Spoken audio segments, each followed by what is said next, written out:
दामसमप्रभा मृगपतिस्कन्धस्थितां भीषणां कन्याभिकरवालखेटविलसद्धस्ताभिरासेविताम् हस्तैश्चक्रधराशिखेटविशिखाश्चापं गुणं तर्जनीं बिभ्राणां मनलात्मिकां श्रीधरां दुर्गा त्रिनेत्रां भजे।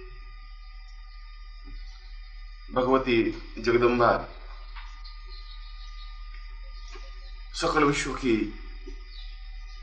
मात्र स्वरूपा आध्यात्मिक देवी है, जो अपने भक्तों और साधकों की उसी प्रकार से रक्षा करती है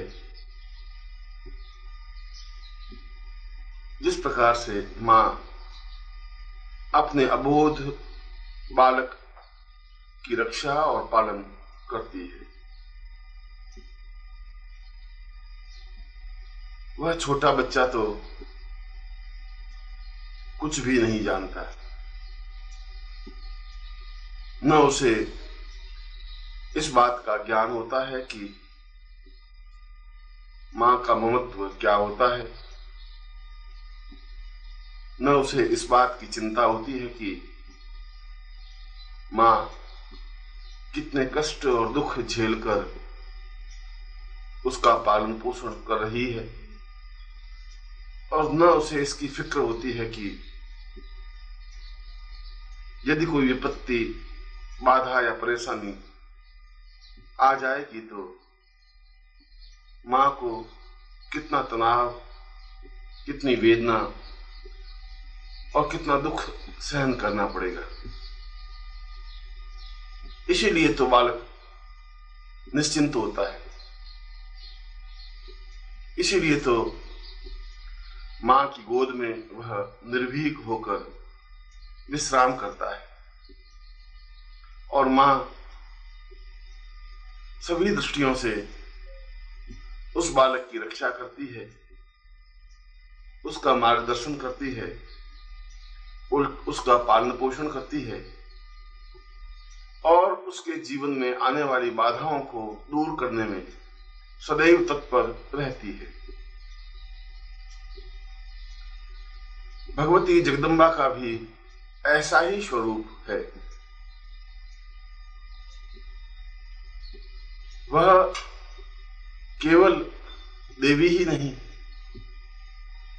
वह केवल माता स्वरूपा ही नहीं,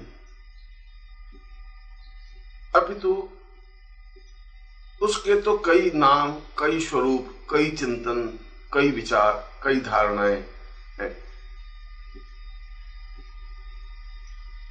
वह देवताओं का पुंज है, क्योंकि भगवती जगदम्बा का तो जन्म हुआ नहीं। जब देवताओं पर विपत्ति आई, जब राक्षसों ने देवताओं पर प्रहार किए, जब देवताओं के लिए कोई आश्रय स्थल नहीं रहा, जब देवताओं ने अनुभव किया कि इन राक्षसों से छुटकारा पाना अत्यंत कठिन और मुश्किल है, तब समस्त देवताओं के शरीर से तेज पुंज निकला। ब्रह्मा के शरीर से भी, विष्णु और रुद्र के शरीर से भी, इंद्र और वरुण के शरीर से भी, जितने भी देवता थे उन सभी देवताओं के शरीर से तेज पुंज निकलकर जो मूर्ति बनी, जो चित्र बना, जो अवतरण हुआ,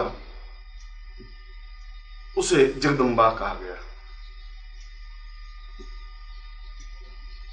जो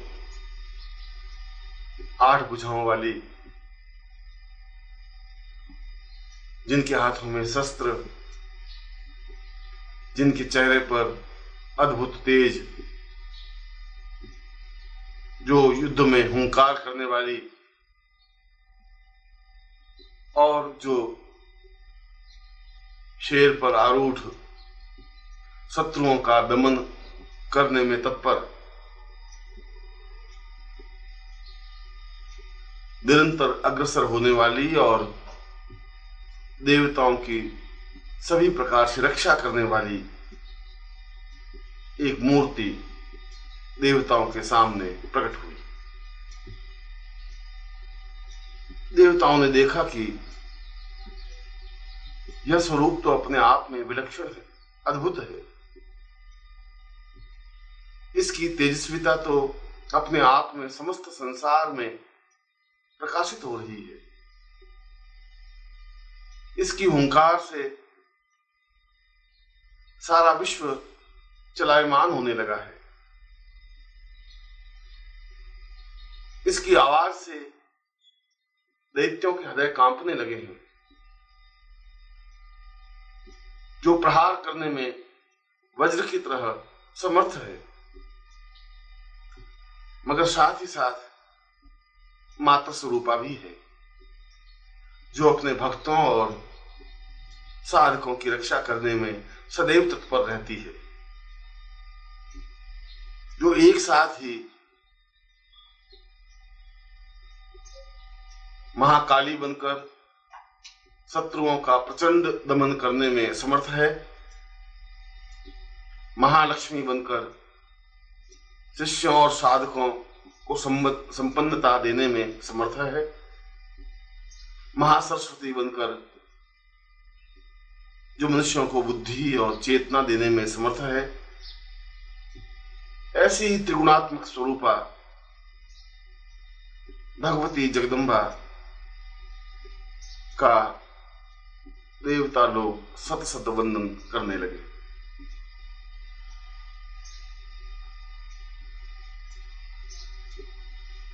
भगवती जगदम्बा केवल कोई देवता ही नहीं, अपितु समस्त विश्व की अधिष्ठात्री है,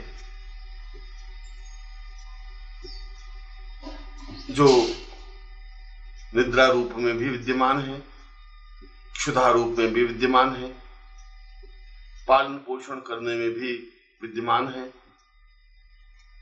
बुद्धि के क्षेत्र में भी श्रेष्ठता और अप्रतिमेयता देने में समर्थ है, जिसके सैकड़ों नाम हैं, सैकड़ों स्वरूप हैं, जिसके हाथ में अक्ष, परशु, गदा, कुलिश, धनु, दंड और विविध आयुध हैं, जिनके द्वारा वह शत्रुओं पर प्रहार करती है, आने वाली परेशानियों और तनावों को दूर करने में समर्थ है, जो अपने आप में ही श्रेष्ठ और अद्वितीय है। ऐसी मूर्ति, ऐसे विग्रह को देखकर देवताओं ने हर्ष तो अनुभव किया ही, उन्हें यह भी विश्वास हुआ कि आने वाले समय में मानव जाति के कल्याण के लिए भक्तों और साधकों की समस्याओं को दूर करने के लिए इससे श्रेष्ठ कोई विग्रह नहीं हो सकता, क्योंकि यह एकमात्र ऐसा विग्रह है जो प्रहार करने में भी समर्थ है, जो पालन करने में भी समर्थ है, जो उत्पत्ति करने में भी समर्थ है, जो शत्रुओं का संहार करने में काल स्वरूप है, तो भक्तों की रक्षा और सहयोग करने में मात्र स्वरूप है। इसकी आराधना, इसका चिंतन, इसकी धारणा और इसका विचार अपने आप में जीवन का एक सौभाग्य है, जीवन की एक पूंजी है। मार्कंडेय एक अद्भुत और अद्वितीय ऋषि बने। उन्होंने अपने मार्कंडेय पुराण में भगवती जगदम्बा के संपूर्ण स्वरूप का चिंतन किया, विचार किया। उनकी उत्पत्ति, उनके कार्य और किस प्रकार से भगवती जगदम्बा को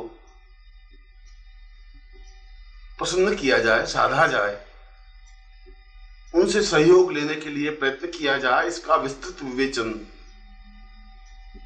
मार्कंडेय ने अपने ग्रंथ में किया। और उन्होंने स्पष्ट किया कि भगवती जगदम्बा तो भगवान शिव मृत्युंजय का साक्षात विग्रह है, क्योंकि शिव अर्थात कल्याण वहीं हो सकता है जहां शक्ति है। शिव और शक्ति का अपने आप में अद्भुत समन्वय है। जो मनुष्य कायर है, बुजदिल है, जो हताश, परेशान और चिंतित है, वह कल्याणमय नहीं बन सकता।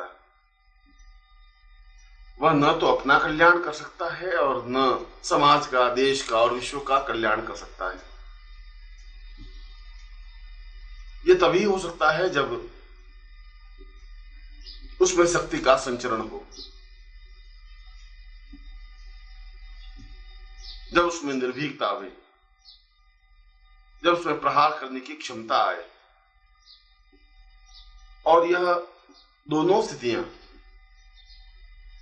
बलवान होना, क्षमता प्राप्त करना, प्रहार करने की शक्ति होना और नमस्कार।